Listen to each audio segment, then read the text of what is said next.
गजाननं भूतगणादिसेवितं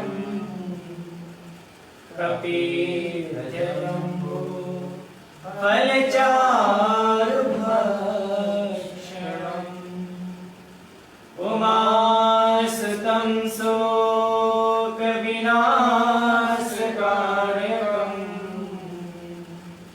नमामि विघ्नेश्वरपादपङ्कजम् नमामि विघ्नेश्वरपादपङ्कजम् ॐ शान्ताकारं भुजगशयनं पद्मनाभं सुरेशं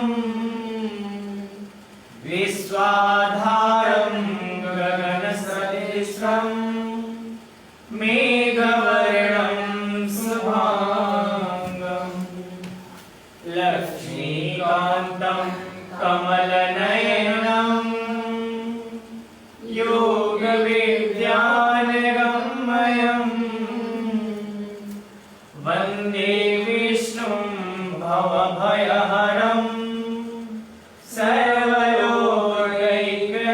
सर्वलोकैकनाथम् ॐ गुरुब्रह्मा गुरुविष्णु गुरुदेवो महेश्वरः गुरु साक्षात् परब्रह्म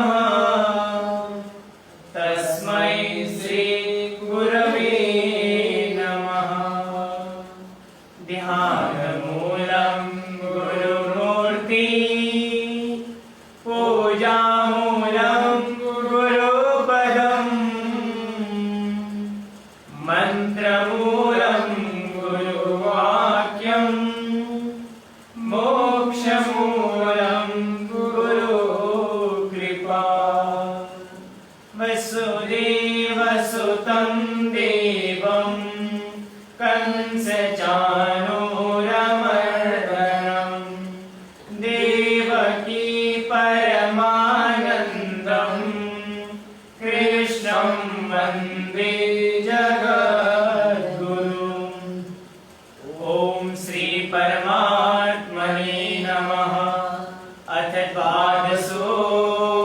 द्वादशोऽध्यायः अर्जुन उवाच एवं सततयुक्ताये भक्ता स्वां पर्युपासते ये चाप्यक्षरमव्यक्तं तेषां के योगवित्तमः श्रीभगवानुवाच मय्यावेश्य मनो ये मां नित्ययुक्ता उपासते श्रद्धया परयोपेतास्ते मे युक्ततमा मतः ये त्वक्षरमनिर्देश्य मव्यक्तं पर्युपासते सर्वत्र गमचिन्त्यं च कूटस्थमचलं ध्रुवम्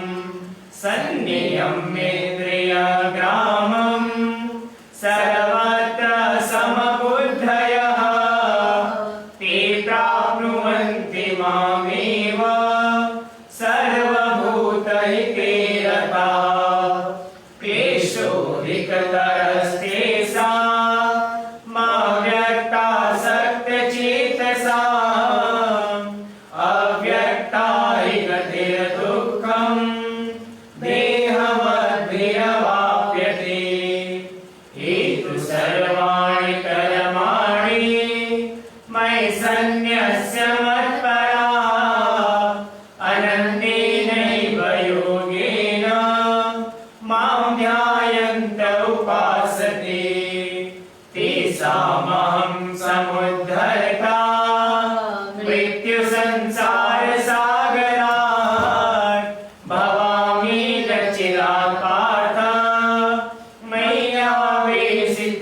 मय्यावेशितचेतसां मय्येव मननाधस्व मयि बुद्धिं निवेशय निवसिष्यसि मय्येव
सर्वभूतानां मैत्रकरुण एव च निर्ममो निरहङ्कारः समदुःखसुखक्षमी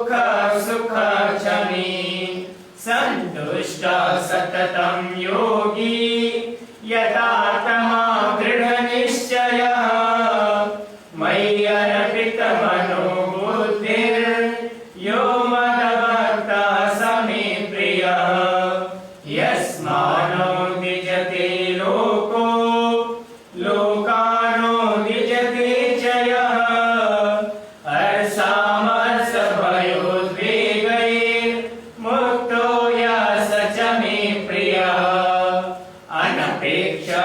शुचिरगच्छ उदासीनो गतव्यः सर्वारम्भ परित्यागी यो मद्भक्तः स मे प्रियः यो न हृष्यति न द्वेष्टि न शोचति न काञ्चति शुभाशुभ परित्यागी भक्तिमान्यः स मे प्रियः समः शत्रौ च मित्रे च तथा मानापमानयोः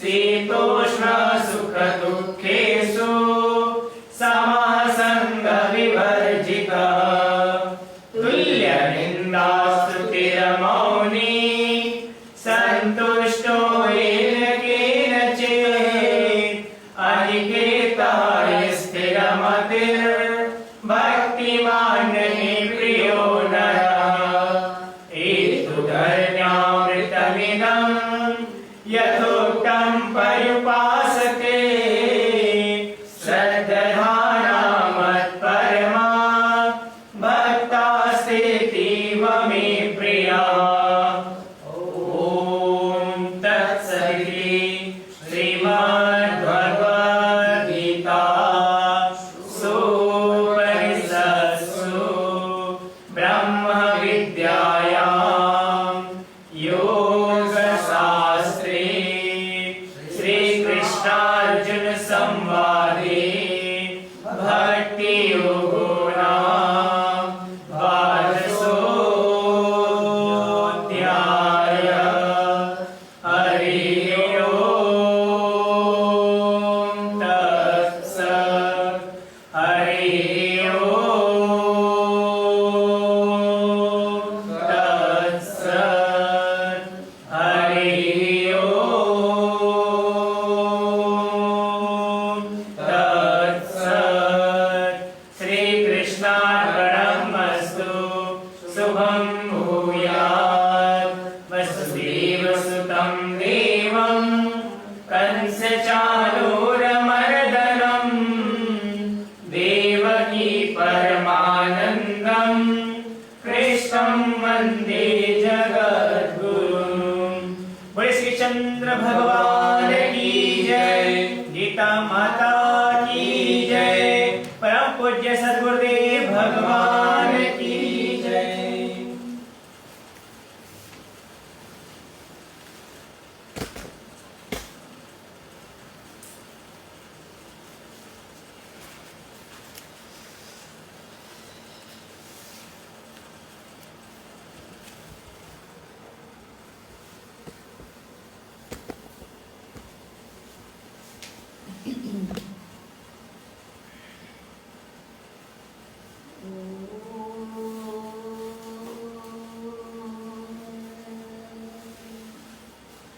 वक्रतुण्ड महाकाय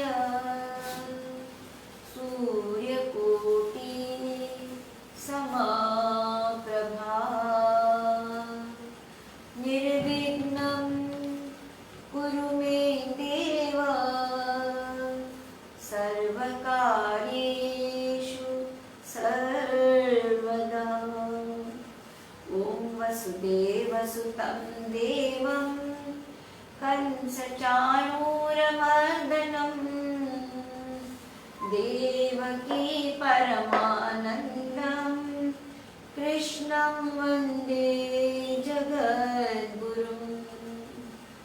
ॐ नारायणं नमस्कृत्य नरं चैव नरोत्तमं देवीं सरस्वतीं व्यासं ततो जयमुदीरये। ॐ चिद्रूपेण परिव्याप्तं त्रैलोक्य सचराचरं तत्पदं दर्शितं येन तस्मै श्री गुरवे नमः। ॐ अतुलितबलधामं हेमशैलाभदेहं धनुजवन्कृशालं ज्ञानिनामग्रगण्यं सकलगुणनिधानं वानराणामधीशं रघुपति प्रियभक्तं वातजातं नमामि। ॐ श्री परमात्मने नमः। परम पूज्य परम आराध्य सद्गुरुदेव भगवान के श्री चरणों में इस सेविका का और हम सबका अनंत कोटि साष्टांग दंडवत प्रणाम है। महाराज जी की ही परम प्यारी आत्माओं के स्वरूप में मैं आप सबको हृदय से नमन करती हूँ, सबका अभिनंदन करती हूँ। आज हम 12वें अध्याय को आगे बढ़ाएंगे। इसके पहले कि मैं भक्त के लक्षणों का वर्णन करूं, मैं बताना चाहूँगी कुछ सूचनाएं हैं। एक तो आज का सत्संग स्पॉन्सर किया है हमारी बहन ममतू और हमारे भाई लक्ष्मण दास जी ने, और तुलसियानी पूरा परिवार जो है आज के इस सत्संग में स्पॉन्सर्ड है। और ममतू और लक्ष्मण जी और पूरा परिवार ये सब नाइजीरिया लेगोस में बेस्ड हैं और हर प्रकार से गीता की सेवा में हमेशा रत रहते हैं। जो भी पाठ होता है, यज्ञ होता है और गीता आश्रम में सारे फंक्शंस हैं, वहाँ पर एक और भी मंदिर महाराज जी ने स्टार्ट किया था जिसको हमारी बहन राधिका चंद्रा जी चला रही थी। उसको इस प्रकार से उनके बाद ममतू जी ही चला रही हैं। और जब भी हम लेगोस जाते हैं वहाँ पर तो ममतू के घर में अवश्य हवन होता है। इनको यज्ञ भगवान में बड़ी श्रद्धा है और यज्ञ 12वें अध्याय का। इतना ही नहीं, ममतू घर घर में जा कर के गीता का यज्ञ करती हैं और उनके परिवार में उनका बेटा अमित और बेटी पूनम और उनका भी बच्चा सुवीर जो उनका ग्रैंडसन है ममतू जी का, और डॉटर उनकी रेशमा एंड मेहुल। तो ये पूरा परिवार इस सेवा में लगा हुआ है और आज की सत्संग की सेवा भी दे रहे हैं। तो मैं आपको क्या बताऊं, आज 3 ऐसे समाचार हैं जो देना बहुत ज़रूरी है। तो एक तो हमारे आदरणीय पंडित जी हैं श्री राम नयन उपाध्याय जी, जिनका देहांत कुछ दिन पहले हुआ, अभी 12 दिन नहीं हुए हैं। श्री राम नयन जी ने गीता आश्रम लाइब्रेरिया में कई वर्षों तक काम किया और बड़ी श्रद्धा भक्ति से किया। महाराज जी में उनकी अटूट श्रद्धा थी और गीता के ज्ञान के बिल्कुल भंडार थे उनके अंदर। जब प्रवचन करते थे, हिंदी क्या इंग्लिश क्या, तो बहुत ही प्रवीण थे, एक प्रकांड विद्वान थे गीता के ऊपर। उनका प्रवचन हमेशा हम गीता आश्रम में कराते रहते थे। और कोई भी फंक्शन हो, चाहे गीता आश्रम में महाराज जी की पुण्यतिथि हो, चाहे गीता जयंती हो, चाहे हनुमान जयंती हो, गीता धाम में जब फंक्शन होता है महाराज जी के जन्म उत्सव का, बिल्कुल पहुंच जाते हैं। प्रयागराज में भी मेला लगता है तो बिल्कुल मिलते, चाहे उसी सुबह आ जाएं, पर हर प्रकार से हर कार्यक्रम में वो उपस्थित मिलते थे। और दूसरा समाचार मैं आपको सुनाती हूँ। ये हमारी माता लक्ष्मीबाई लालवानी जी, हमारे भाई प्रकाश और निशा लालवानी जी ने पिछला सत्संग स्पॉन्सर किया था, और वो एक प्रकार से काफ़ी उम्र की थी। हमारी माता लक्ष्मीबाई जी 90 से ऊपर 94 इयर्स उनकी उम्र थी और काफ़ी कष्ट में भी थी। तो ये महाराज जी का आशीर्वाद देखो, स्पॉन्सर हुआ गीता जी का और उनके नाम पे यज्ञ हुआ। पंडितों ने संकल्प लेकर के यज्ञ किया और 2 दिन के बाद जो है उनका स्वर्गवास हो गया और महाराज जी के चरणों में वो समाहित हो गई। तो उनके पूरा परिवार जो है, निशा है, प्रकाश जी है, मैंने पिछले हफ्ते आपको बताया था कैसे वो गीताश्रम लेगोस की सेवा में हमेशा उपस्थित रहते हैं और हर प्रकार से सेवा करते हैं। भंडारे की पूरी सेवा जो है इस दंपति के ऊपर है और सबको अच्छी तरह से खिलाने के बाद ही वो प्रसाद लेते हैं, जो गीता का आदेश है, यज्ञ शिष्टामृतभुतो याति ब्रह्म सनातनम। तो इनको भी हम श्रद्धांजलि अर्पित करते हैं। तीसरा जो है, 2 दिन पहले गीताश्रम नाइजीरिया का ही हमारे आश्रम का जो मैनेजर था श्री नंदलाल जी, हम प्यार से उनको नंदू करके बुलाते थे, और नंदलाल पुष्वानी जी का भी देहांत हुआ है और वो कोरोना के से ही हुआ और काफ़ी तरह से वो सेवा में हमेशा लगे रहते थे, हर प्रकार से गीता आश्रम का कार्य संभालते थे, बिल्कुल सोल्जर की तरह खड़े मिलते थे। जब भी जाओ गीता आश्रम लेगोस में पूरा आश्रम उन्होंने संभाल रखा था। तो ये बड़ी पवित्र आत्माएं हैं जिनके लिए मैं सबसे प्रार्थना करूंगी, 1 मिनट के लिए हम अपना मौन धारण करके उनकी आत्मा के लिए हम शांति के लिए प्रार्थना करेंगे और उनके पूरे परिवारजनों के लिए, परिजन जनों के लिए भी हम भगवान से प्रार्थना करेंगे ताकि उनको इस कष्ट सहने की शक्ति प्रदान करें। 1 मिनट साइलेंस प्लीज।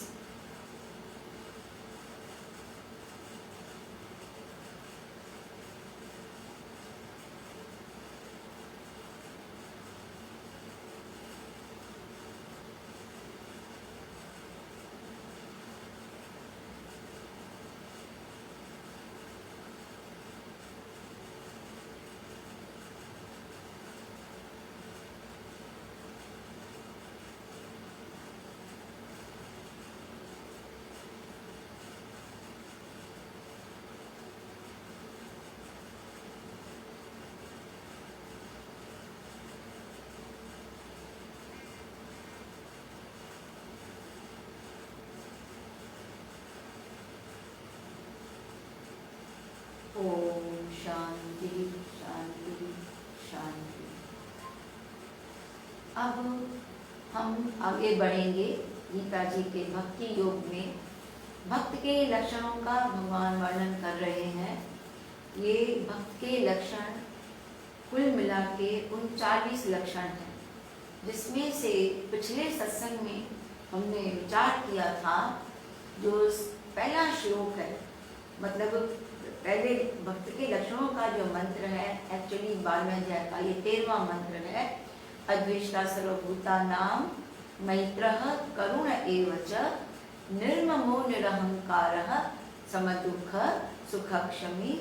तो एक के बाद एक ये लक्षण आपस में कैसे जुड़े हुए हैं, जिसको किसी से भी द्वेष नहीं है। सिर्फ द्वेष न करना ही पर्याप्त नहीं है, परंतु उनके साथ हमारा मित्रता का व्यवहार भी होना चाहिए। जैसे एक सच्चा मित्र अपने मित्र के लिए आगे बढ़ता है, और इस मित्र की श्रृंखला में तो एक बहुत बड़ी एग्जाम्पल मिसाल है, वो है भगवान श्री कृष्ण और सुदामा जी की। भगवान श्री कृष्ण कहाँ और सुदामा था एक गरीब ब्राह्मण, और भगवान श्री कृष्ण जो है द्वारकावासी बहुत बड़े राजा और संसार त्रिलोकीनाथ। किस तरह से सुदामा का स्वागत करते हैं। जब सुदामा उनके दरवाजे पर आते हैं, सुदामा का नाम सुनते ही भगवान ऐसे दौड़ते हैं कि उनको अपना ही पता नहीं कहाँ जा रहे हैं। दौड़ते हुए उनका पीताम्बर कहाँ, उनका मुकुट कहाँ, उनकी मुरली कहाँ, उनको खुद पता नहीं। और दौड़ करके वो जा करके सुदामा को ऐसे गले लगाते हैं।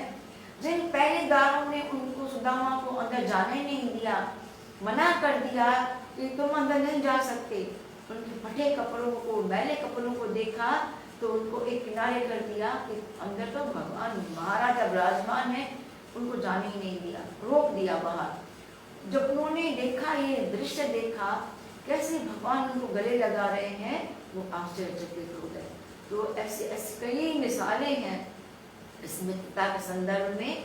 तो सिर्फ मित्रता होना ही पर्याप्त नहीं, इतना ही जो है हम कहेंगे कि बस एंड हो गया, नहीं, आगे उस मित्र के प्रति मित्रता के साथ साथ मन में दया का भाव भी होना चाहिए, जो भगवान ने पूर्ण रूप से निभाया सुदामा के लिए। भगवान ने कहा सुदामा का नया कर्म नहीं बनाऊंगा।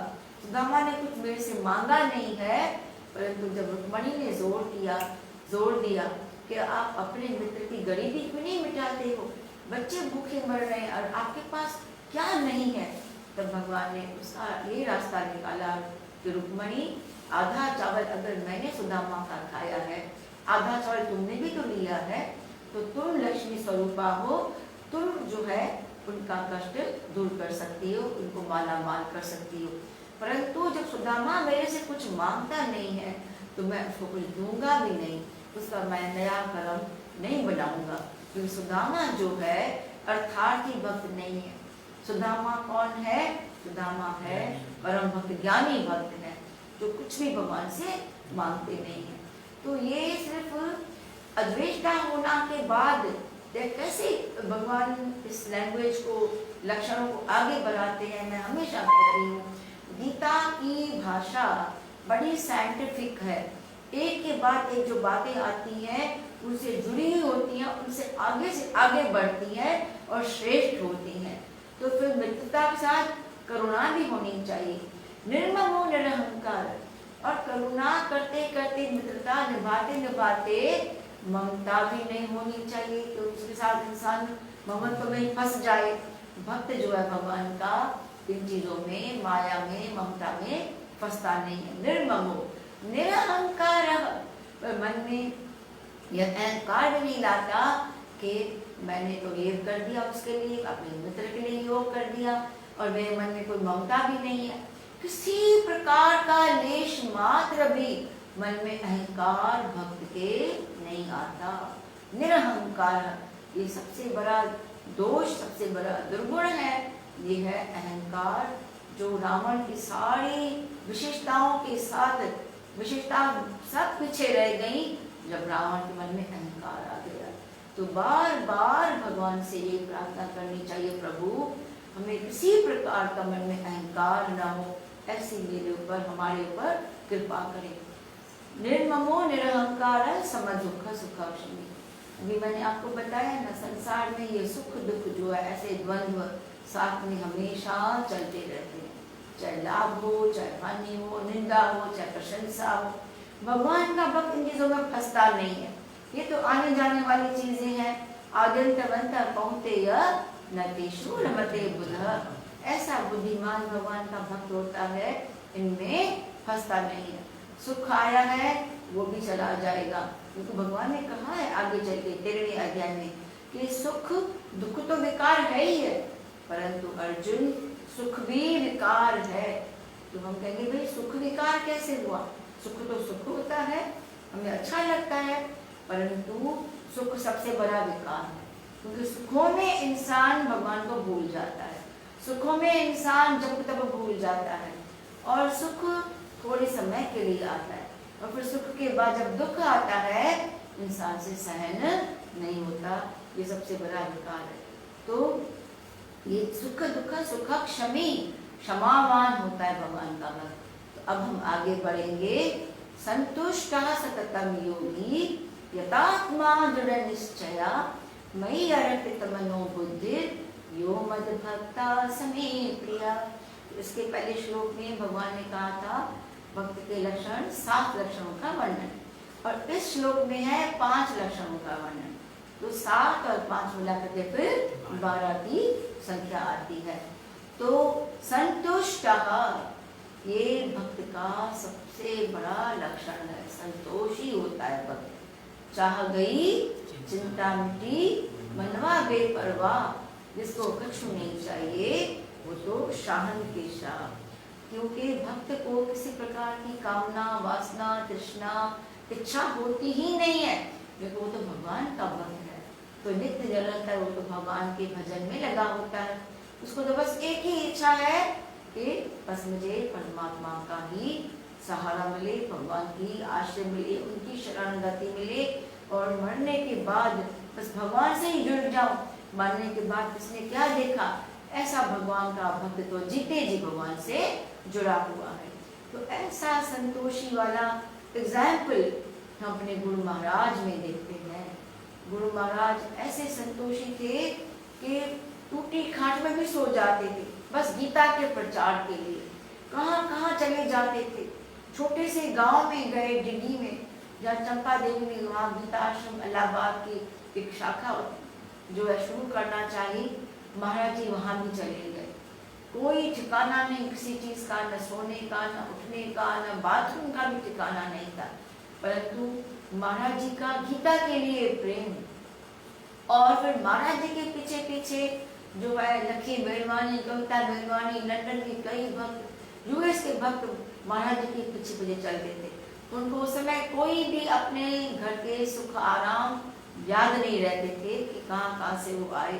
बस महाराज जी का संग मिले, और गीता की महाराज जी जब बात करते थे बैठ करके ध्यान से सुनते थे, तो ऐसे ऐसे महाराज जी का प्रभाव गीता के प्रति। टूटी खाट पे सोते थे, इवन यहाँ पर गीताश्रम दिल्ली में महाराज जी तख्त पे सोते थे, और वो जब गुरुदेव बैठते थे तख्त हिलता था, आवाज करता था, चींची होती। मैंने कहा महाराज जी ये तख्त जो है कभी भी गिर सकता है नीचे, तो मैं कल जाकर के आपके लिए एक बेड ले आती हूँ। गुरुदेव ने कहा नहीं बेटा, ये ठीक हो जाएगा, इसको कील को ठोक देगी, ये बिल्कुल ठीक हो जाएगा। महाराज जी को अपना कोई सुख नहीं, कोई ऐश आराम याद नहीं रहता था।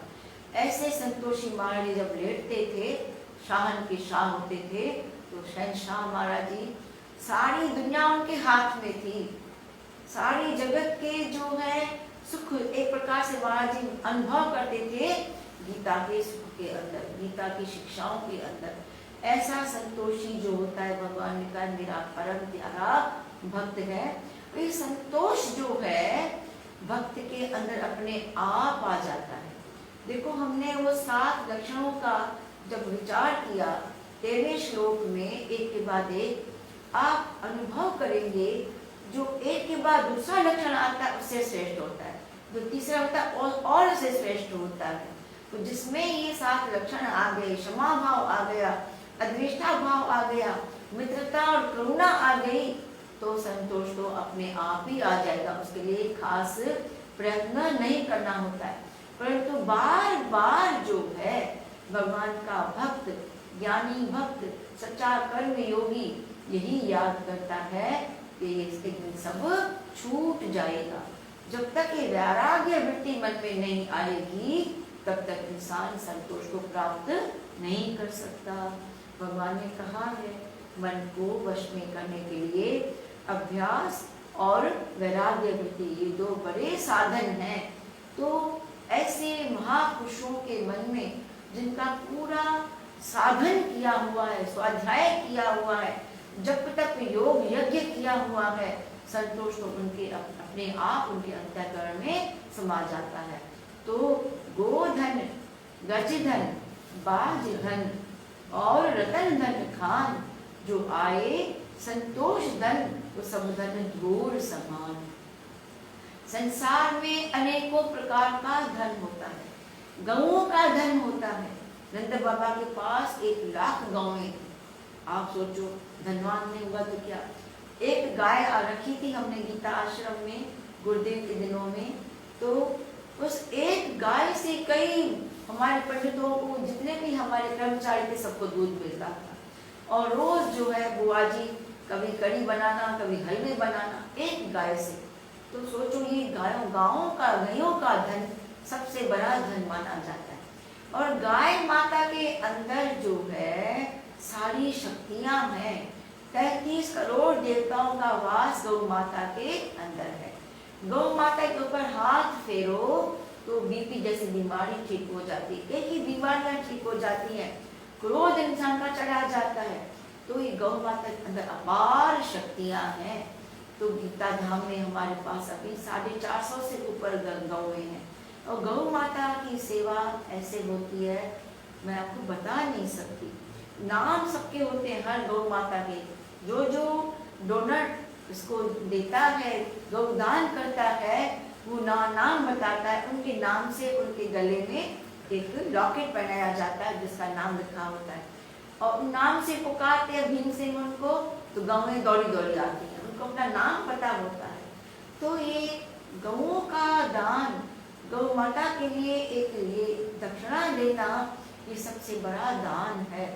और ऐसे भी है जिसको किसी प्रकार से गीता धाम में गौ माता की सेवा के लिए दान करना है, गौदान करना है, तो हम गौ नई गाय को नहीं लाते हैं, परंतु जो हमारे पास गौएं हैं उनके भी फिर बछड़े होते हैं।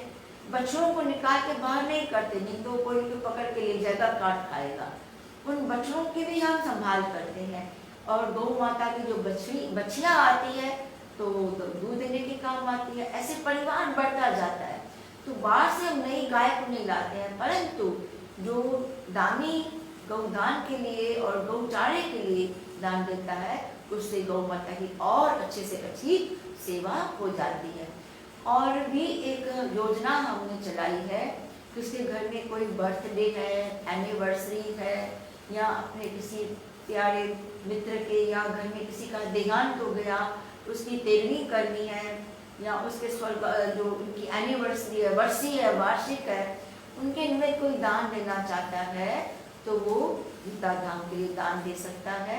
और उस तिथि पर जो है हम नोट करके रखते हैं, उस तिथि पर वह सेवा दी जाती है। गौ माता को खिलाया जाता है और भंडारा भी किया जाता है। तो उसकी जानकारी आप गीता आश्रम हेडक्वार्टर से या गीता धाम से भी ले सकते हैं। तो मैं आपको ये बता रही थी कि ये संतोष जो है ये सबसे बड़ा धन है। तो गौओं के ऊपर ये सारी बात चली है।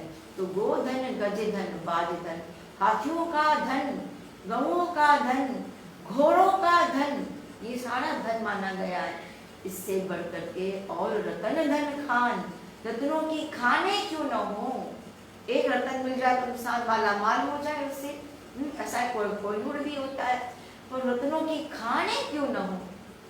आप सोचो, मल्टी बिलियनियर पता नहीं क्या क्या हो जाएगा, अरबपति, खरबपति, शतपति हो जाए, परंतु अगर संतोष मन में नहीं है तो वो गरीब का गरीब है। तो अगर संतोष है तो सब धन धूल समान। उस संतोष की आगे सारा धन जो है मिट्टी के समान है। संतोष सबसे बड़ा धन है। तो संतोषी की भगवान ने बड़ी प्रशंसा करी। ऐसा मेरा प्यारा भक्त है जो हर बात में संतुष्ट होता है। एक रोटी में संतुष्ट होता है, उसको यहाँ वहाँ बटन की कोई जरूरत ही नहीं होती है, तो उसके मन में कुछ पाने की कोई मन में लालसा होती ही नहीं है। संतुष्टा सततम योगी, सतत जो है, जो भगवान ने इस अध्याय में सबसे पहला मंत्र का, मैया वेश मनो ये माम नित्य युक्ता उपासके श्रद्धया पर योगिता तेमे ब्रह्मावता।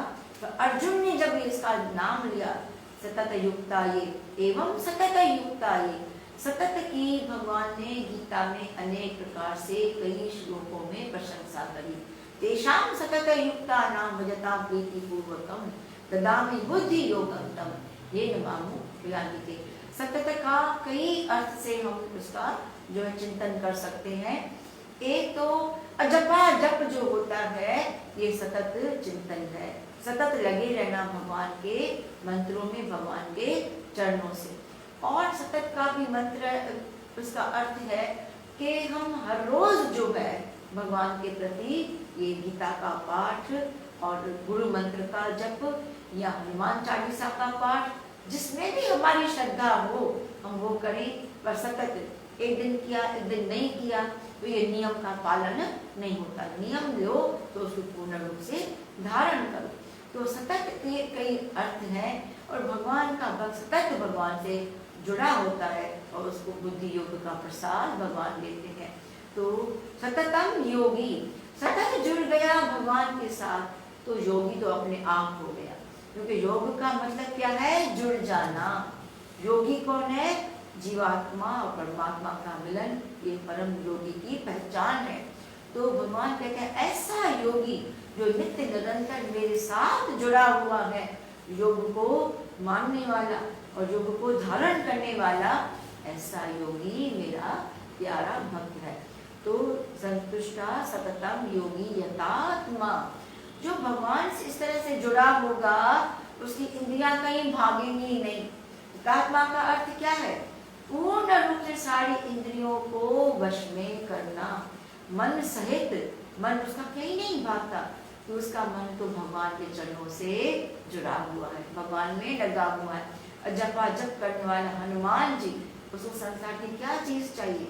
जब माता सीता ने कहा तुम अष्ट सिद्धियों नवनिधियों के मालिक बन जाओ, देने वाले बन जाओ, हनुमान जी को कोई खुशी नहीं, मुंह लटकाए बैठे रहे।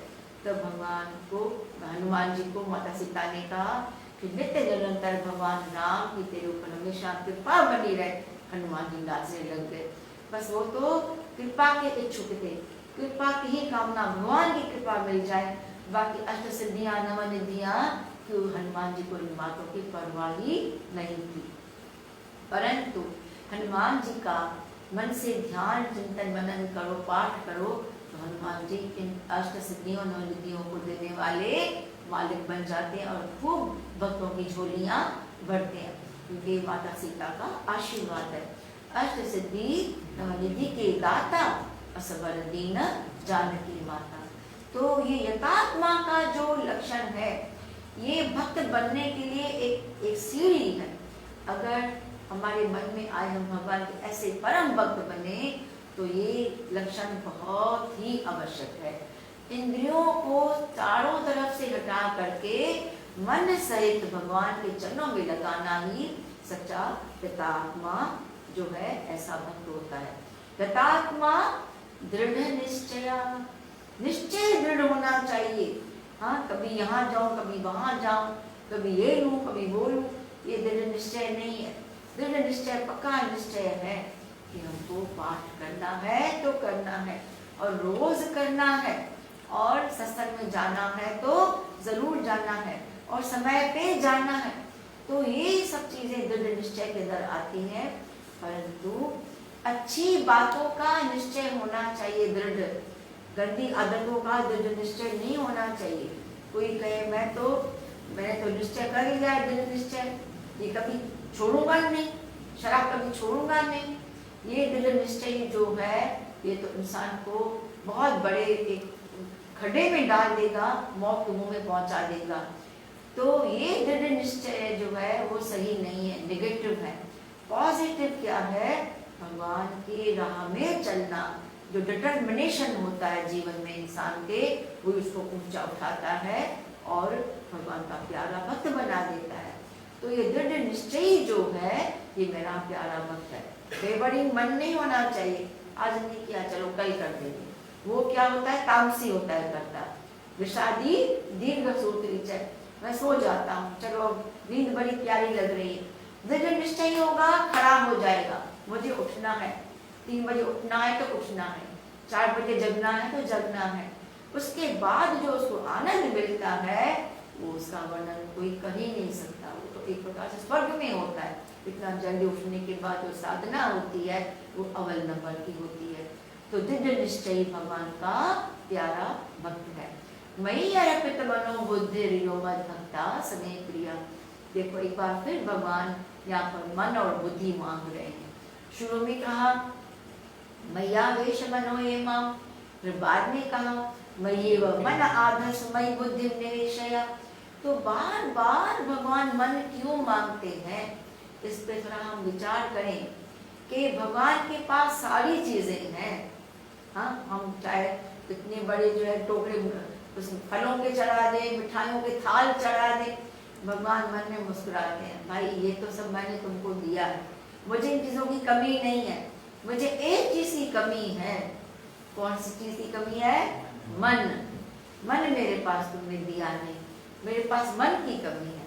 तो कुछ चढ़ाना ही चाहते हो तो अपना मन चढ़ा दो, बस भगवान निहाल हो जाते हैं। जब मन भगवान के हमने चढ़ा दिया तो अपना कुछ रहा ही नहीं, फिर इंसान की भटकन जो है वो बंद हो जाती है। तो मई अर्पित मनो बुद्धि, भगवान का फिर रिमाइंड करा रहे हैं, अर्जुन मेरा भक्त अपना मन बुद्धि हमेशा मुझ में लगाए रहते हैं, तो ऐसा मेरा भक्त मुझे अति प्रिय है। आगे फिर चलते हैं, यस्मानो दुजते लोको लोकानो दुजते चयः हर्षामर्ष भयो द्वेगै मुक्तो यः सच में प्रियः। ये जो श्लोक है ये परम सिद्ध मंत्र है। यहाँ पर आप लैंग्वेज देखेंगे कि यो मद भक्ता समय प्रिया भगवान ने नहीं कहा, भक्ति मान्य समय प्रिया भी नहीं कहा, यहाँ पर भगवान ने कहा मुक्तो यह सच में प्रिया, ऐसा मेरा भक्त जीवन मुक्त हो जाता है। हाँ, भगवान ने मुक्ति प्रदान कर दी एक प्रकार से इस श्लोक में अपने भक्त को, जीते जी उस मुक्ति का जो वो आनंद उठाता है। मरने के बाद किसने देखा, पर जो इन चीजों का, इन लक्षणों का पालन करता है वो तो संसार के कीचड़ में रहते हुए एक कमल के फूल की तरह खिला रहता है। जो लोग उनका दर्शन भी करते हैं वो भी मुक्त हो जाते हैं। गुरु महाराज के पास हम आते थे, मन प्रसन्न हो जाता था, कोई बात सोच के आते थे, महाराज जी सबसे पहले वो उसी बात का जो है इजहार करते थे, उसी बात को महाराज समझाते थे। और सत्संग में हम बैठते थे तो महाराज ऐसे लगता था आज का प्रवचन मेरे लिए हो रहा है। मैं तो मन में ये प्रश्न लाई थी, मैं मन में प्रश्न लाया था। मैं आपको एक बात बताऊं, ये बड़ी पुरानी बात है, 1980 की बात है, 1980 की बात, जब जोधपुर में कॉन्फ्रेंस हुई थी, इंटरनेशनल कॉन्फ्रेंस। तो मैंने किसी को कहा, उस दिन एकादशी का दिन था और महाराज जी के पास सैकड़ों लोग दीक्षा के लिए लाइन में खड़े थे। मैंने किसी को कहा तुम भी दीक्षा ले लो, तो बोला मैं तो दीक्षा नहीं ले सकता। मैंने कहा क्यों? कहता मुझे तो गीता आती ही नहीं है। मैंने कहा नहीं आती है? मैंने, मेरे पास एक डायरी थी, उसके एक कागज पे मैंने श्लोक लिख के उसको दे दिया, अद्वेष्टा सर्वभूतानां मैत्र करुण एव च निर्ममो निरहंकारः समदुःख सुख क्षमी। मैंने लिखा और मैंने कहा इसको पढ़ो तो देखो तुमको आता है। कहता ये तो मुझे आता है। मैंने कहा बस हो गया। कहता एक श्लोक से सब हो जाएगा? मैंने कहा बिल्कुल हो जाएगा, तुम और कुछ मत पढ़ना, इसी श्लोक को बार बार पढ़ते रहना, हाँ तो तुम्हारा गीता का पाठ हो जाएगा। तो कहता है फिर तो मैं दीक्षा ले सकता हूँ। उसने महाराज जी से दीक्षा ली, दीक्षा ले ली सुबह, तो शाम को सत्संग था भाई हरि जी के घर में, जोधपुर में, वो कॉन्फ्रेंस जोधपुर में हुई थी। तो हरि जी के घर में सत्संग था वहाँ पर। तो हरि जी के सत्संग में घर में हम सब आगे आगे बैठे हुए थे, पूरा हाल खचाखच भरा हुआ था। तो उसमें सत्संग में जो है महाराज जी जब बैठे, पाठ हो गया, गीता आरती हो गई, उसके बाद जब महाराज जी ने बोलना शुरू कर दिया तो हम तो आगे आगे बैठे थे और जिस बंदे ने दीक्षा ली थी वो भी मेरे पास ही बैठे हुए थे। तो महाराज जी ने जैसे ही सत्संग शुरू किया, गुरुदेव ने ऐसे कहा, कई लोग बोलते हैं हमें तो संस्कृत आती नहीं है, हम गीता कैसे पढ़ेंगे। जो बात उस बंदे ने मेरे से सुबह कही थी, हम तो गीता आती नहीं है, मैं दीक्षा कैसे ले सकता हूँ। महाराज जी ने यहाँ से सत्संग शुरू किया कि कुछ लोग ऐसे बोलते हैं हमें तो संस्कृति नहीं आती है, हम गीता कैसे पढ़ेंगे। तो कोई बात नहीं है, मैं आपको आज एक श्लोक पढ़वाता हूँ, आप मेरे पीछे पढ़ो, गीता आ जाएगी। और महाराज जी ने क्या पढ़ाना शुरू किया, सबको कहा मेरे पीछे बोलो, अद्वेष्टा सर्वभूतानां। वही श्लोक महाराज जी ने बुलवाया और ऐसी प्रकार से सत्संग शुरू कराया। तो वो जो बंदा जिसने दीक्षा ली थी, जिन्होंने मेरे साथ ऐसी बातें करी थी, मुझे गीता तो आती नहीं और मैंने उसको श्लोक लिख के दे दिया था, वो उसी बात से महाराज जी ने सत्संग शुरू किया और वो ही श्लोक पढ़ाया 700 श्लोकों में। वो तो अंदर से पूरी तरह से हिल गया। सत्संग के बाद बोला आज का सत्संग तो मेरे लिए था। तो इस प्रकार से महाराज जी तो गीता में थे, गीता में सराबोर थे महाराज जी गीता ज्ञान से। तो ऐसे ऐसे एक नहीं अनेकों मिसाल है, मैं अभी आपको इन कुछ मिनटों में बता नहीं सकती। सबके पास अपने अपने अनुभव हैं, जिन्होंने भी महाराज जी के करीब आकर के दीक्षा ली है या जिन्होंने दीक्षा नहीं भी ली, महाराज जी के समक्ष आए और गुरुदेव भगवान का ज्ञान सुना, उनको अपने अपने ऐसे अनुभव हैं जो आज भी सुनाते हैं। पिछले हफ्ते हमने डॉक्टर प्रसाद जी का सुना था, संडे सत्संग में उन्होंने जब 10 मिनटों के लिए बोला था तो बड़ी बातें सुनाई महाराज जी के विषय में। तो उस समय सबके मन में आया ये तो मेरे साथ भी हुआ था, ऐसे मेरे साथ ये हुआ था। सबको अपने अपने एक्सपीरियंसेस हैं। तो यस्मानो नजते लोको, ऐसे जीवन मुक्त महाराज जी के अंदर के सारे गीता के भक्त के लक्षण महाराज जी के अंदर भरे हुए थे। तो महाराज जी जीवन मुक्त थे, बल्कि मुक्ति प्रदान करने वाले थे। तो भगवान यहाँ कहते हैं मेरा भक्त न किसी को दुख देता है न किसी से दुखी होता है, न दुखी करता है किसी को न किसी से दुखी होता है। मन में कोई ईर्ष्या का भाव है नहीं, मन में किसी बात की कामना इच्छा है नहीं, मन में किसी प्रकार का अहंकार है नहीं। तो ऐसे जो भक्त होते हैं, ऐसे जो भगवान के परम पुनीत आत्माएं होती हैं, संसार में चलते फिरते प्रकृति को पवित्र करने वाले होते हैं। उनकी वाइब्रेशन से सारा वातावरण शुद्ध हो जाता है। मैं आपको बताऊं, जब महाराज जी हमारे पास लाइब्रेरिया में आते थे, उन दिनों लड़ाइयाँ बहुत चलती थी। आज भी हुआ, आज भी लड़ाई हुई, पर महाराज जी के आते सब शांति हो जाती। तो महाराज जी का इंडिया से निकलते ही मन में एक ऐसा पीस ऑफ माइंड मिलता था, मैं आपको बता नहीं सकती। तो ये उनकी तपस्या का फल है कि जैसे ही वो शहर में आए और सबके मन में खुशियाँ छा जाती थी, मन में सारा जो डर होता था लड़ाइयों का और गोलियों का डर, वहाँ तो गोलियाँ चलती थी कभी कभी, तो महाराज जी के आने से सब अपने आप शांत हो जाता था। तो ऐसा भक्त न किसी को दुखी करता है न किसी से दुखी होता है। यस्मानो दुजते लोको लोकानो दुजते जया, हर्षा मर्ष भयो द्वे गई। थोड़ी सी चीज मिलके इंसान नाचने लग जाता है, मेरे अच्छे रिजल्ट्स आ गए, आज मेरे घर में बड़ी गाड़ी आ गई, मेरा बड़ा बंगला बन गया। कुछ नहीं है, ये सब तुच्छ चीजें हैं भगवान के भक्त के आगे। तो ये कंकर पत्थर के से भी गए बीते हैं। तो थोड़ी सी बात मिलने पे इंसान जो नाचने लग जाता है, खुपा हो गिर जाता है। भगवान कहते हैं ये मेरा भक्त नहीं है, क्योंकि ये चीजें तो आने जाने वाली हैं, ये तो खिलौने हैं। जैसे बच्चे को खिलाना तो बच्चा नाचता है, जैसे बच्चा बड़ा होता है उसके खिलौने उसको वापस दिखाओ तो कहता है इसको छोड़ो अभी, हाँ, उस खिलौने की कोई वैल्यू नहीं है जब वो बच्चा बड़ा हो जाता है। तो ऐसे हर्ष, जो हर्ष से भी ऊंचा उठा हुआ है, तो उसको कोई हर्ष संसार की खुशियाँ, संसार के सुख उसको विचलित नहीं करते। विचलित तो होना तो होता है, खड़े होकर नाचना, अहंकार में भर जाना, आंखें ऊंचे उठ जाना। तो हर्षामर्ष, हर्ष से भी न्यारा है, इन बातों से ऊंचा उठा हुआ है ऐसा मेरा भक्त जो है। अमर्ष कहते हैं जलसी को, जलन को, ईर्ष्या को। उसके मन में ईर्ष्या आती ही नहीं है। कहाँ से आएगी? जब मन में अद्वेष का भाव है, जब मन में मित्रता का और करुणा का भाव है, जिसके मन में अहंकार नहीं है, जिसके मन में सदा क्षमा भाव भरा हुआ है, उसके मन में ईर्ष्या का आना तो असंभव है।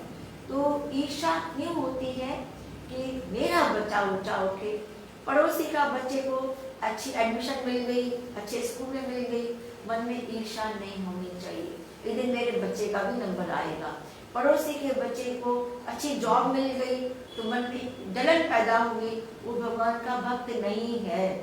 जो दूसरों की खुशियों में खुश होता है, प्रसन्न होता है, उसको भगवान अंदर में ऐसी कृपा भर देते हैं, उनके बच्चों को भी मिलने लग जाता है, उनके घर में भी खुशियाँ आती हैं। दूसरों की खुशी में खुश रहना, दूसरों के दुख में दुखी होना, ये संत का स्वभाव होता है, ये एक योगी का स्वभाव होता है, ये भगवान के भक्त का स्वभाव होता है। तो हर्षा मर्ष भयोद्वेगई मुक्तो यश च मे प्रिया। तो ये जलन से भगवान का भक्त कोसों दूर है, ये जलन मन में आनी नहीं चाहिए। अगर मन में किसी प्रकार से कोई ईर्षा, ईर्षा कहते हैं ये ऐसी दीमक है, दीमक होती है कपड़ों को लगती है या लकड़ी को लगती है, उसको खा जाती है। इसी प्रकार ईर्षा भी जो होती है इंसान को अंदर ही अंदर से खा जाती है। तो कोई भी नहीं चाहेगा अंदर से खोखला होना, कोई नहीं चाहेगा। सब चाहते हैं, जो भी गीता पढ़ते हैं, गीता सुनते हैं, कि हम भगवान के परम प्यारे भक्त बने। तो इस ईर्षा रूपी जो दुर्गुण है उसका बिल्कुल परित्याग करना पड़ेगा। अगर मन में ईर्षा आए किसी भी प्रकार से किसी के प्रति, उसी समय बैठ करके वो जप करे, भगवान को पुकारे और भगवान से प्रार्थना करे, प्रभु मेरे मन से ये ईर्षा वाला दुर्गुण मिटा दो, मैं जो है जलस नहीं होना चाहता। ये बहुत जरूरी चीज है ऊंचा उठने के लिए, आगे बढ़ने के लिए। तो हर्षा मर्ष भयोद्वेगई, भय नहीं किसी बात का मन में। जब मन में ईर्षा ही नहीं है, जब मन में किसी के प्रति द्वेष नहीं है। महाराज जी की बात हमने पढ़ी गुरुदेव के कई बार मुख से भी सुनी थी, लोगों ने सुनाई। महाराज जी तो इन चीजों की कम ही जो है चर्चा करते थे, पर हमको और भक्त सुनाते थे कि जब महाराज जी अरावली पर्वतों पर, वहाँ पर पर्वतों पर महाराज जी जब साधना करते थे, सकड़ी सी गली होती थी गुजरने की, महाराज जी चलते थे, साथ में शेर भी चलता था, शेर और गुरुदेव साथ साथ चलते थे। महाराज जी को किसी प्रकार का भय नहीं था। मैंने आपको पहले भी बताया, जब महाराज जी हनुमान जी की आराधना अर्चना कर रहे थे, अनुष्ठान कर रहे थे, तो उनमें सबसे बड़ा जो एक कंडीशन था कि एक लंगोट में बैठना है, जनेऊ तो धारण होता ही है, और लंगोट में बैठना है, पद्म आसन पे बैठ के वो अनुष्ठान करना होता था। तो महाराज जी ने अनुष्ठान करना प्रारंभ किया, तो हनुमान जी उनके पास आए, महाराज जी को कहने लगे कि आप सिद्धि करना छोड़ दो, हाँ छोड़ दो, बोल के चले गए। पर महाराज जी के मन में एक दृढ़ निश्चय था कि मैं तो ये करूँगा, अवश्य करूँगा। तो फिर महाराज एक दिन ऐसे बैठ कर के पद्मासन पे उस मंत्र का जाप कर रहे थे, तो महाराज जी को पेट पे गीला गीला महसूस हुआ, और जब महाराज जी ने आँख खोल के देखा, बड़ा अजगर सांप महाराज जी के पेट से निकल के खिड़की से बाहर जा रहा था। गुरुदेव ने हाथ नहीं मारा, क्योंकि हाथ मारने से वो पलट के काट सकता है। महाराज जी न्यू एवरीथिंग। तो महाराज जी अपने शांत स्वभाव से बैठे रहे और वो अजगर सांप निकल गया। तो महाराज जी को महसूस हुआ कि भगवान शंकर आए हैं। हनुमान जी में भगवान शंकर में कोई अंतर नहीं है। हनुमान जी शंकर सुवन है, केशरी नंदन है, ये जब प्रताप महाजगवंदन है। तो महाराज जी समझे कि एक बार फिर हनुमान जी मेरे पास आए चेतावनी देने के लिए, तब फिर भी महाराज जी ने अपना निश्चय नहीं छोड़ा। तब एक बार नहाते हुए महाराज जी का अंगूठा टाके पत्थर से टकरा गया, तो वहाँ खून की धारा बहने लगी, जख्म हो गया महाराज जी के अंगूठे पे, पैर के अंगूठे पे। फिर पद्मासन लगा ही नहीं, पद्मासन लगाना सबसे बड़ा कंडीशन था। परंतु हनुमान जी की मुलाकातें हमेशा होती रहती थी महाराज जी के साथ। हनुमान जी महाराज जी से वार्तालाप करते थे। मैंने आपको पहले भी सुनाया हनुमान जयंती के दिनों में कि जब हनुमान जयंती के लड्डू बनते थे, एक बार गुरु महाराज ने कहा इस बार लड्डू नहीं बनाएंगे, बड़ा जो है इसमें खर्चा लग जाता है। हनुमान जी आके खड़े हो गए, हाथ में गदा हनुमान जी की।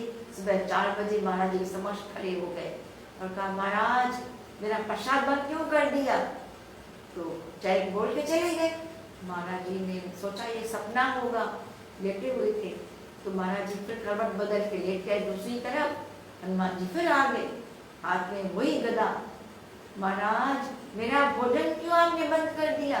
तो महाराज जी ने हाथ जोड़ के बोला कि महाराज मैं आपका भोजन बंद नहीं करूँगा, अवश्य होगा, प्रसाद लड्डुओं का भोग लगाऊंगा। तो ऐसे ऐसे महाराज जी ने इतनी साधनाएं करी हैं, इतना स्वाध्याय किया है, इतना तप किया है जो इंसान सोच ही नहीं सकता। एक मैं महाराज जी का अनुभव बताते बंद करूंगी। एक बार ये स्वामी आत्मानंद जी ने बताया, ये गीता धाम की बात है। महाराज जी अपने कमरे में पलंग पे बैठे थे, तो स्वामी आत्मानंद जी आए, महाराज जी से मिलने आते थे। आए जैसे दरवाजे पर, तो शीशे का दरवाज़ा था और दरवाजे से अंदर देखा तो महाराज जी पलंग पे नहीं बैठे थे, बहुत बड़ा शेर बैठा हुआ था। वो तो घबरा गए आत्मानंद जी और एकदम से पीछे फटके और अपने कमरे में पहुंच गए। और फिर कुछ घंटों बाद आए तो दिखा महाराज जी विराजमान है। तो फिर अंदर आए और महाराज जी प्रणाम किया और डर भी रहे थे मन में। और उन्होंने कहा महाराज जी कुछ देर पहले तो यहाँ पर एक शेर बैठा हुआ था। गुरुदेव ने जवाब नहीं दिया। ऐसी चीज़ों का कभी महाराज जी जवाब नहीं देते थे। और महाराज जी का एक और स्वभाव बताती हूँ कि जब महाराज जी को किसका काम बनाना होता था, संभालना होता था, तो महाराज जी उसकी जो प्रॉब्लम सुन के महाराज जी अगर यूँ चुप हो जाते थे, सर नीचे कर लेते थे, समझ जाओ ये काम बनेगा। क्योंकि महाराज जी उस समय अपने ध्यान में लग जाते थे और प्रार्थना में लग जाते थे, तो समझो काम बन गए और काम बन जाते थे। तो ऐसे ऐसे महाराज जी के पास सिद्धियाँ निधियाँ होती थी। तो किसी के साथ बैर नहीं महाराज जी का, भयो धुए गई, कोई भय नहीं, किसी भी इंसान से उनको प्राणी से कोई भय नहीं होता था। क्योंकि भगवान के दरबार में महाराज जी हमेशा हाजिरी लगती थी। वो तो भगवत स्वरूप थे, तो किससे भय खाएंगे? सारे जीव तो भगवान के ही जीवात्मा हैं, तो उनको किसी प्रकार से किसी ने कोई डर नहीं, कोई भय नहीं, न किसी से नुकसान का भय, न मौत का भय। मौत का भय भी भगवान के भक्त को नहीं होता, बल्कि वो तो खुश होते हैं भगवान के भक्त कि अब ये शरीर छूटेगा, मैं जाकर अपने प्रीतम से मिल जाऊंगा, उस परम धाम में जाऊंगा और भगवान से बैठ के बातें करूंगा। तो उनको मौत का कोई भय नहीं होता है, क्योंकि भगवान की ये प्रतिज्ञा है गीता में कि मैं तो उनके आगे प्रकट हो जाता हूँ। येषा मम समुदरता मृत्यु संसार सागरा भवानी न चिरात पार्थ मैया आवेशित चेतसा। प्रकट हो जाता हूँ, भक्त के आगे उगले लगाता हूँ, अपना स्वरूप बना देता हूँ। तो हर्षामर्ष भयो उद्वेगई, उद्वेग तो उसके मन में कभी किसी प्रकार से आता ही नहीं है। तो इस प्रकार से भगवान ने भक्त के लक्षण सुनाते सुनाते इस श्लोक में जो ये बातें कही हैं, इसके मन में उद्वेग वाली, मतलब क्रोधित कभी होता ही नहीं है। और अगर क्रोध करता भी है तो किसी के भलाई के लिए करता है, वो सिर्फ बाहर का। कई बार महाराज जी भी इसको डांटते थे, तो महाराज जी का क्रोध कैसा होता था? जल के ऊपर लकीर खींचो, लकीर रहेगी जल में? रहेगी नहीं, एकदम से मिल जाती थी। और ऐसे संतों का, महात्माओं का, योगियों का क्रोध पानी पे लकीर के समान है और पत्थर के ऊपर लकीर के समान नहीं है। पत्थर पे लकीर खींचो तो बरसों तक कायम रहती है, जब तक कोई मिटाए नहीं। परंतु ऐसे महापुरुषों का क्रोध कैसे होता है? जैसे पानी में किसने लकीर खींच दी हो, तो उनके मन में किसी प्रकार का उद्वेग नहीं होता। ऐसा जो भक्त है, भगवान कहते हैं मुक्तो यह सच्चम एक प्रिया, वो जीवन मुक्त है, तो उसकी मैं खास प्रशंसा करूं। भगवान ने कहा वो तो भक्त की श्रेणी से भी ऊंचा उठ जाता है। मैं इन्हीं शब्दों से यही विराम लेती हूँ। ओम सर्वेषां स्वस्तिर्भवतु, सर्वेषां शांतिर्भवतु, सर्वेषां पूर्णं भवतु, सर्वेषां मंगलं भवतु। ओम सर्वे भवन्तु सुखिनः, सर्वे सन्तु निरामयाः, सर्वे भद्राणि पश्यन्तु, मा कश्चित् दुःखभाग् भवेत्। ओम शांति शांति शांति। श्रीरामचंद्र भगवान की जय, गीता माता की जय, परम पूज्य सद्गुरुदेव भगवान की जय।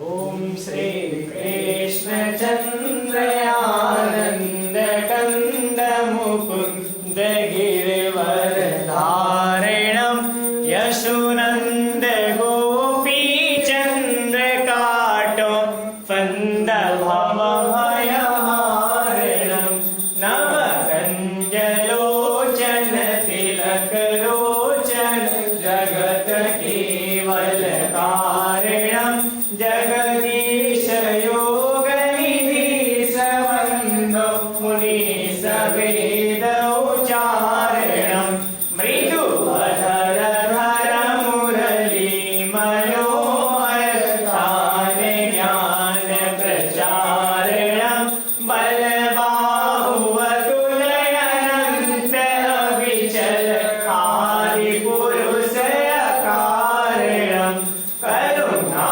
निधान सुजान सुंदर सुलभ संतन कारणम सुखधाम दाता नाम श्याम निकाम वाम विहारणम श्री कृष्ण चंद्र आनंद कंद मुकुंद गिरिवर धारणम यशोनंद गोपी चंद्र काटो फंद भव भयहारणम। ओम गीता ओम गुरु ब्रह्मा गुरु विष्णु गुरुदेवो महेश्वरा गुरु साक्षात् परब्रह्म तस्मै श्री गुरवे नमः। अखंड मंडलाकारं व्याप्तमेन चराचरं तत्पदं दर्शितं येन तस्मै श्री गुरवे नमः। ध्यानमूलं गुरुमूर्ति पूजामूलं गुरुपदं मन्त्रमूलं गुरुवाक्यं मोक्षमूलं गुरुकृपा। त्वमेव माता च पिता त्वमेव त्वमेव बन्धो च सखा त्वमेव त्वमेव विद्या द्रविणं त्वमेव त्वमेव सर्वं मम देव देव त्वमेव सर्वं मम देव देव। ॐ सर्वे भवन्तु सुखिनः सर्वे सन्तु निरामयाः सर्वे भद्राणि पश्यन्तु मा कश्चित् दुःखभाग् भवेत्। ॐ शान्ति शान्ति शान्ति। बोले श्री कृष्ण भगवान की जय, गीता माता की जय, परम पूज्य सद्गुरुदेव भगवान की जय, मुनेश्वरी माता की जय, नौ देवी दुर्गा माता की जय, श्री रघुनाथ जी महाराज की जय, गजानन महाराज की जय, हरिहरेश्वर महादेव